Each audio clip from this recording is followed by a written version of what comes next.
last night we got a start on our pole shed. Drilling holes in mountainous terrain. Wow, boulders everywhere. They are some of the clumsiest holes I've ever drilled, but they're in.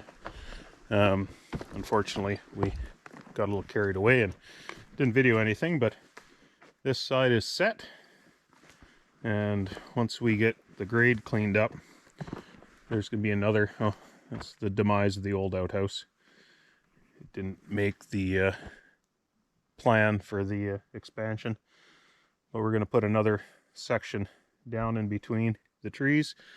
Once we get the building up, we'll decide which trees need to be trimmed a little bit, but the whole idea is to obscure most of the view of the building itself, so you really don't know it's here.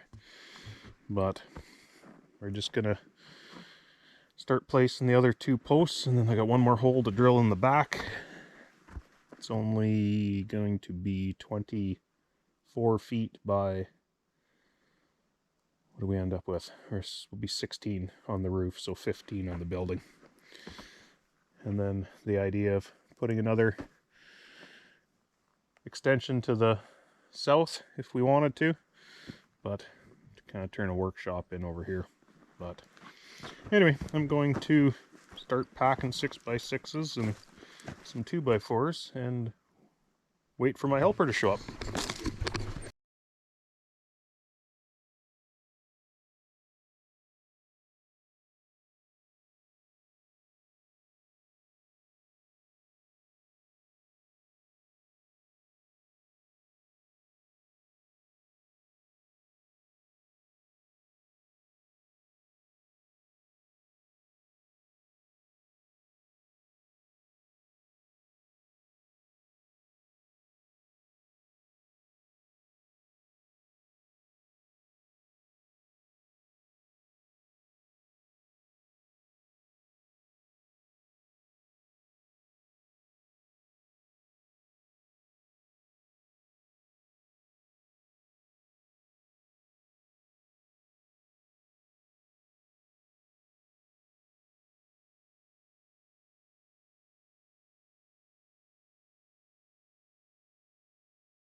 There is no cell service up here, but it is rather daunting when you're miles from nowhere and smoke's blowing in on you. I'm not even sure how close the forest fires are. I have heard no air activity around here, so I'm just going to assume that they're not close. But a person does watch through that little neck in the valley there, wondering. We got a few trees to drop and things to clean up for fire suppression, but we'll get a pump set up here too. Put some sprinklers up, at least be prepared. I got a 6-inch pump back at the farm. It'll have to come down and find a spot to perch it over by the lake. Anyway, back to pole shed building.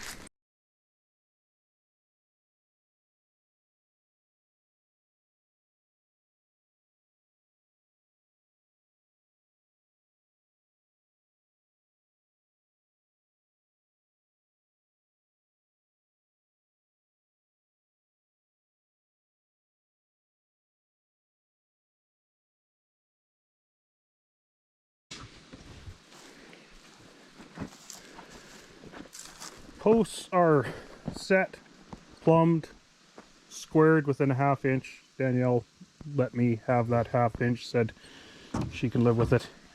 Because that post over there, things bounced around so much with the rocks.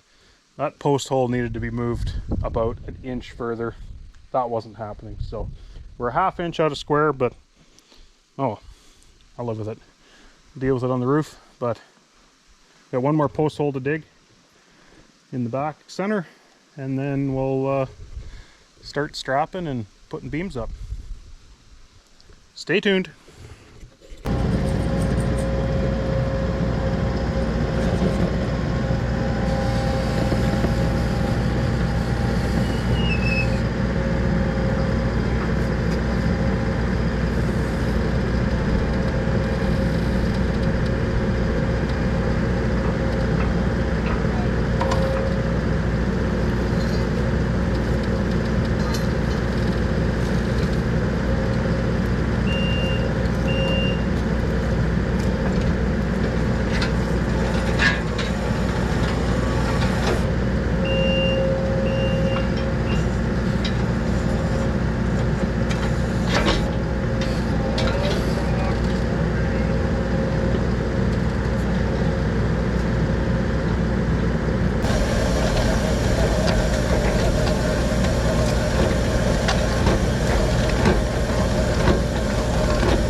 Well, that's a brief recap on what it's like to drill holes up here. Lots of banging and clanging, and who knows where that hole ended up in the big scheme of things, but we'll clean it out and make it work.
So the big beam is up.